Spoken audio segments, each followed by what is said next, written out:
being blessed with holy water.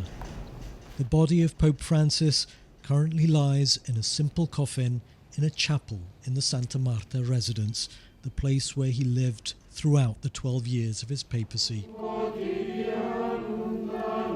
This was the first major prayer ritual after his passing, the confirmation of death ceremony. It's just the start of the process of honouring his life.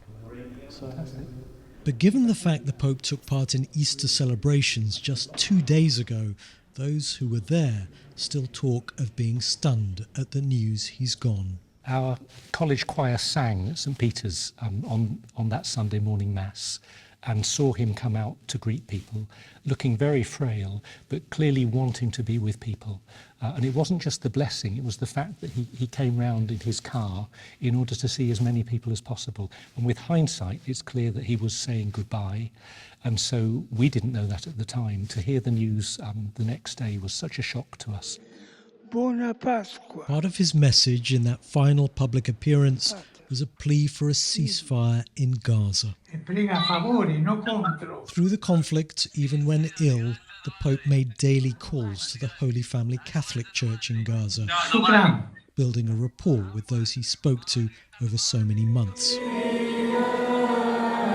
At the same church, there have now been services to commemorate the passing of someone they say they considered a friend. He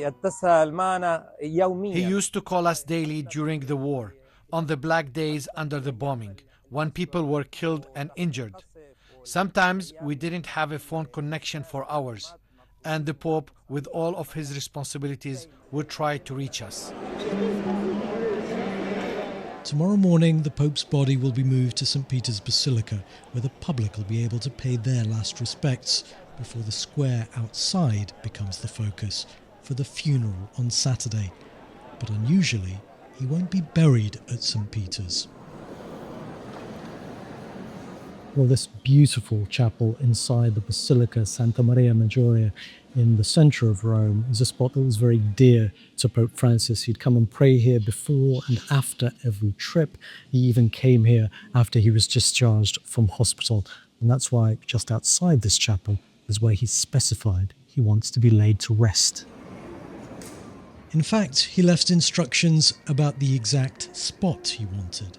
This structure's just gone up around it as it's being prepared. All the time, visitors here are taking in these momentous events. You can really feel the warmth of all the people feeling so emotional and hurt by the fact that it's such a big loss for everyone, isn't it? You know, people of all faiths, whether they be, Christian or any other religion, really, given that he's such a popular character anyway across the world.